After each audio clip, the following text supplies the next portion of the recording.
சேர்த்த பணத்தை சிக்கனமா செலவு பண்ண பக்குவமா அம்மா கையில கொடுத்து போடு செல்லக்கண்ணு.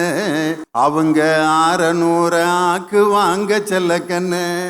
ஐயா கையில கொடுத்தா 100 200 குவார்ட்ரு ஆஃபு ஃபுல்லுன்னு போய் அது வேற ரூட்ல போயிடும். அன்னைக்கே மருதகாசிக்கு தெரிஞ்சிருக்கு. அறிஞர் சாக்ரட்டிஸின் வாழ்க்கை சரியாக அமையவில்லை. ஆனால் திருமணம் செய்து கொள்ளலாமா என்று கேட்க வந்த இளைஞரிடம் சாக்ரட்டிஸ் என்ன சொன்னார்? எப்படி ஆயினும் திருமணம் செய்து கொள், பெண் இருந்தால்தான் அது குடும்பமாக வீடாக இருக்கும் என்று நினைத்து கொண்டு சாக்ரட்டிஸ் சொன்னார், எப்படி ஆயினும் திருமணம் செய்து கொள், நல்ல மனைவி கிடைத்தால் சந்தோஷமாக இருப்பாய், இல்லை என்றால் ஞானியாக இருப்பாய். ஆக எப்படி மனைவி அவசியம் என்று சொன்னவன், அதனால் தான் சொன்னான், வளமையான வாழ்க்கை என்றால் எப்படி இருக்க வேண்டும் தெரியுமா? அமெரிக்க சம்பளம், பிரிட்டிஷ் வீடு, ஜப்பான் கருவிகள், சீன உணவு, இந்திய மனைவி என்று சொன்னார்.